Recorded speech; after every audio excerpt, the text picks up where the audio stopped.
How do we build trust in our most important relationships? So I've thought about that question over my lifetime. I realized that there's really only one thing I was able to do to really make a difference with my trust in those relationships that are most important to me. And in fact, in all relationships, but really in those that are most important to me. I found myself years ago kind of swimming in a world of distrust.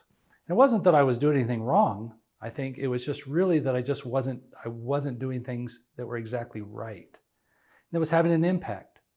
So as I look at this ability to build trust and to gain trust of others, I've learned a few things I'd like to share with you today. And they're completely in your control and in my control to be able to do these things. So I don't need anybody else to play along as I'm trying to really build my ability to develop my trustworthiness and increase the level of trust I have with those around me. So over the years, I've taken classes on building trust. I taught trust to probably hundreds, if not thousands of people, and really understand in depth what trust is made up of. And in one of the courses I took, one of my favorite courses called The Speed of Trust, I found in that course that trust was made up of many, many things, but it starts out with this idea of self-trust.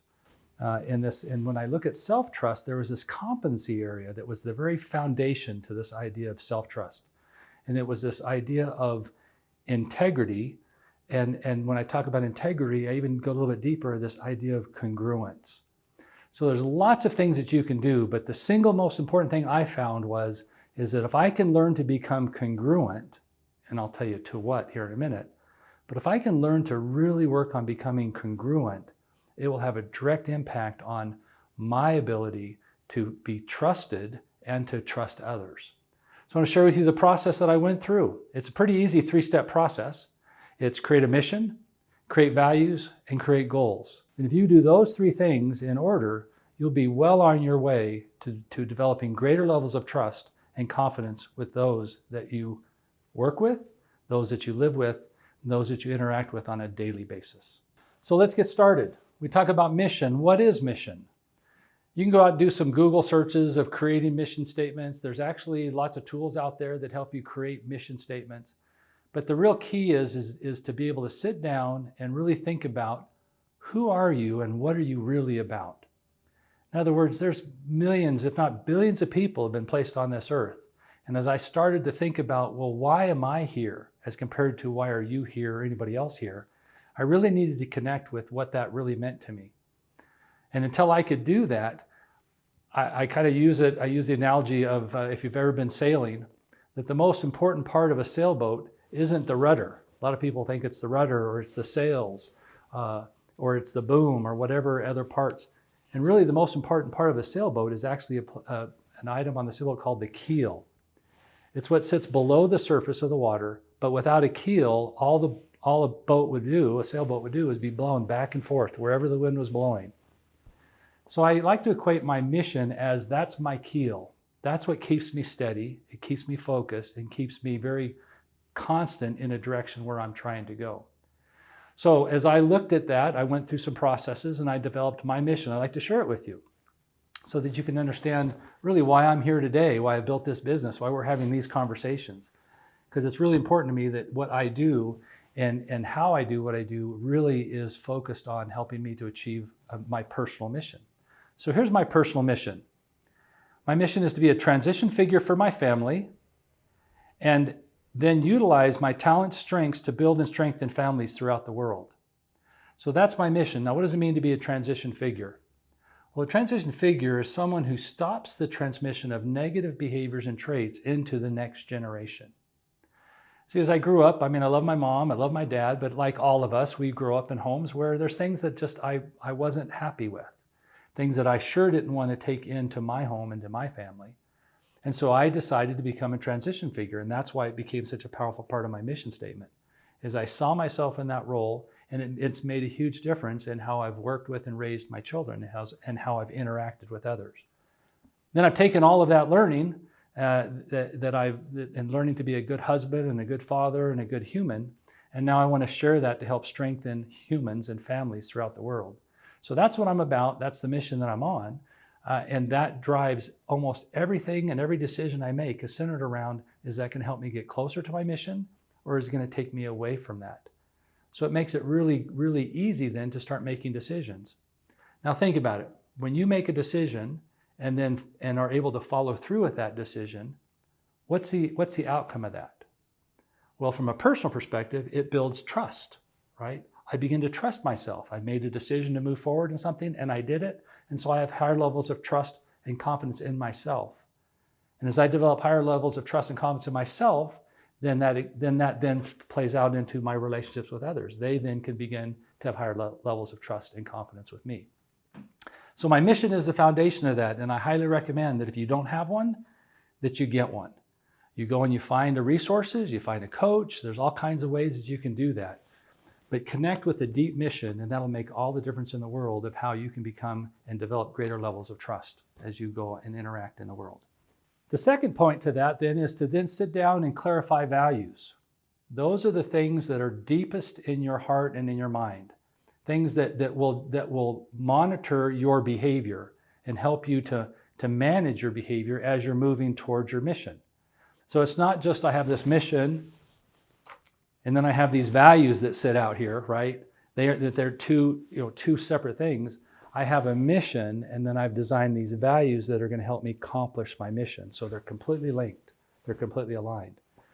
Some of the values that I found that are important to me are, and they're just my values. One is integrity, compassion, humility, gratitude, courage, maturity.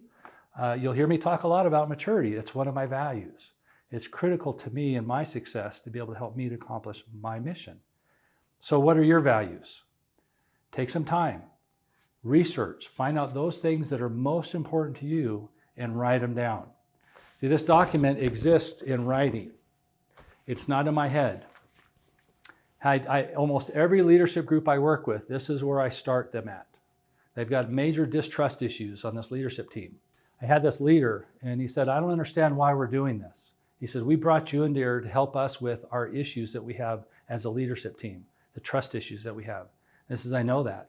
And that's why we're going to start with each of you individually.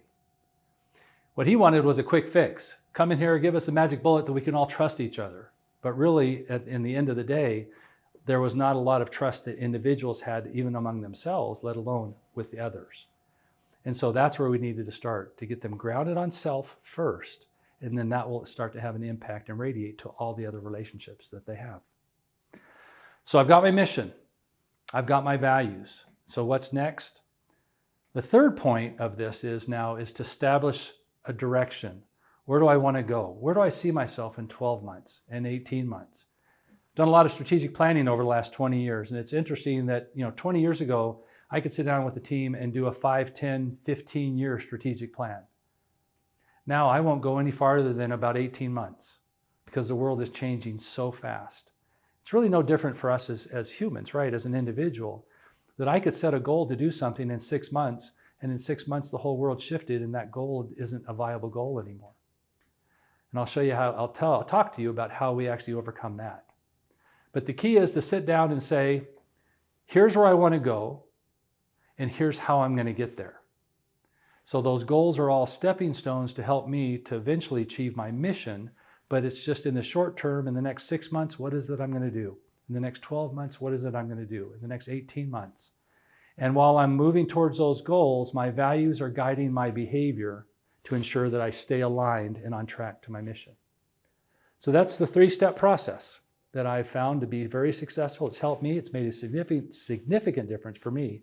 And I know it will be for you if you do those 3 simple things. Establish your mission, establish your values, and determine a clear direction for you in your life. Sounds easy, does hard. I want to make sure we're clear about that. Creating a mission statement isn't something you're going to decide tonight and tomorrow morning you wake up and you have a mission statement. You need to discover it, but start discovering it. And as you discover that mission statement, it'll become real to you. And then as you begin to develop your values around it, it will become real to you and to others. And then as you start moving on your goals and moving forward, you now are deliberately putting an action in place. So to do that, I want you to follow this simple process. Take 30 minutes a week, a quiet moment. Usually for me, it was on a Sunday afternoon.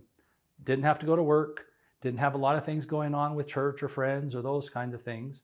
And so I just took 30 quiet minutes and I went and sat down and I began to think about what was really important to me and use that as my discovery time. And I started writing things down. And once I got my mission statement done, I started using that same time each week for my values. And I will tell you, it took me a year to really get this document that I've shared with you today, to get it in place. Then once that takes place, you don't just sit there and say, okay, great, I got this mission statement, I got my values, I got my goals and direction, now I can just put it in a book and you're done. Now what you need to do after taking that 30 minutes is use that 30 minutes on a weekly basis to connect to it. Just bring it out, read it. What are you about? What are the values? How are you doing on those values? Where are you trying to go? How are you doing and where are you trying to go? Now my process is I usually select one value a year that I'm working on. And I become very deliberate about it. And I tell everybody that I know that this is the value I'm working on and help me to become better at gratitude. Help me to become better at maturity, whatever the value is that I pick. So I'm working on my character by increasing my values. I'm working on my competence by achieving my goals.